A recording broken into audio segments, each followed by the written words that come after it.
Welcome to Friday Night Sports Extra. Alyssa, Charlston, Taylor. Yeah. We let her come back.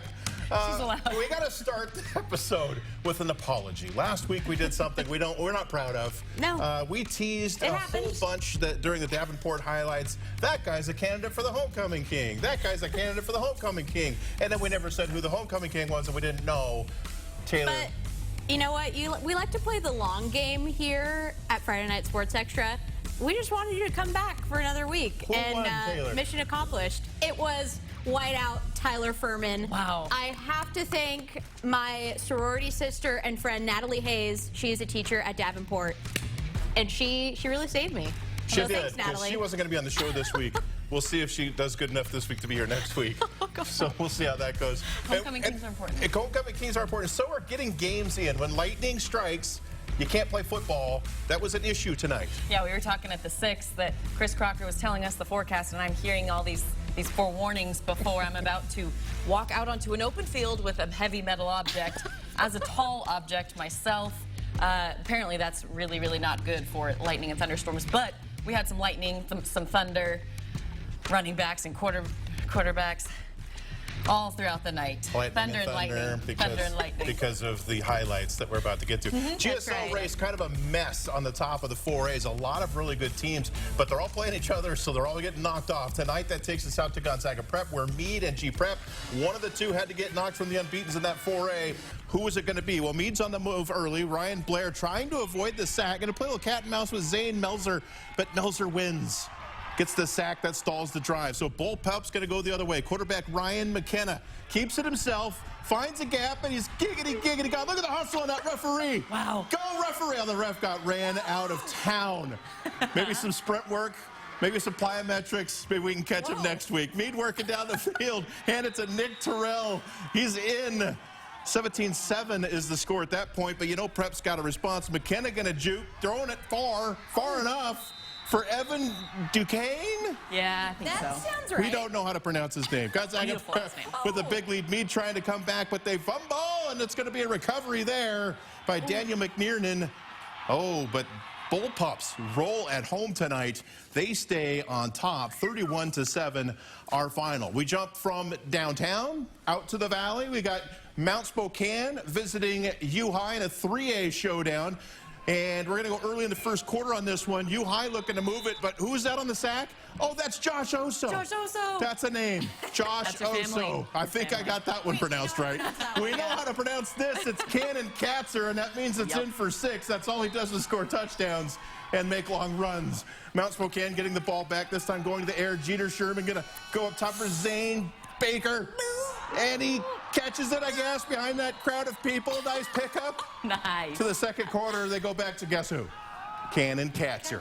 Breaking tackles into the end zone. He's going to be king of Spokane. Forget homecoming king. He's going to be king of Spokane. Cannon Katzer leads Mount Spokane to a big win on the road, 42-6.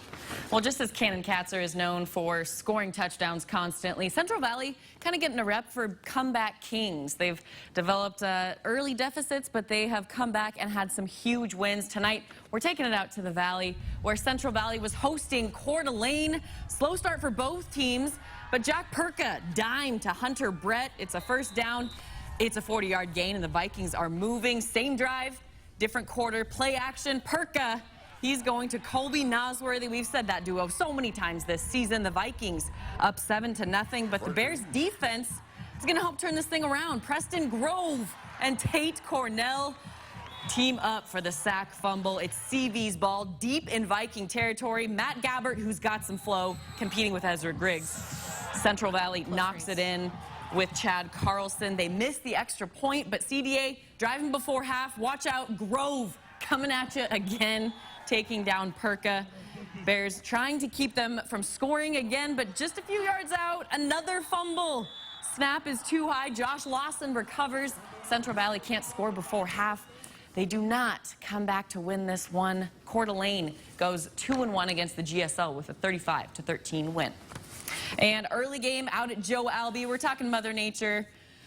Everybody's leaving the stadium because this one was delayed. Not fun. Jack Lavelle, first drive for the Saxons once they start the game. Zach Fleming coming across the middle of the end zone. Saxons go up. Shadle Park the other way.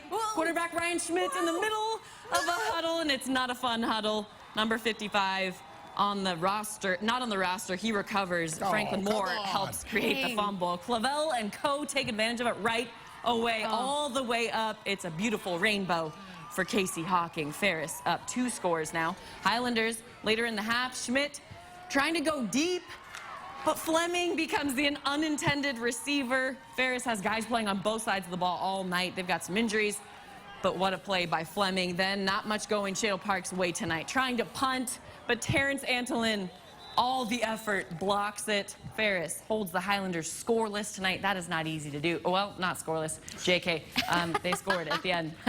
Well, Ferris 49-6. If you kind of squint, it looks like a 0, so it works. Okay, we're going to go out to Timberlake and Lakeland. Guys, it's a lake-off. We've got big names, big hair, Joey Fellini, Ezra Gregg, our undefeated 3. Steps back. He sees Colton Becker, who burns a defender, waltzes on into the end zone. We got a tie ball game. Timberlake struck first. Timberlake, they were firing on all cylinders after halftime. Joey Fellini hands it off to big man Jeremy McElmore. Timberlake up 13-7 after a missed extra point. Lakeland not able to get much going on offense. Defense, however, Fellini airs it out. He's picked off by Caden Pollard, but Lakeland's drive stalls, still 13-7, but give it to the big man again. Macklemore weaves his way in. It's 19-7. And hey, the Tigers get the 2-point conversion.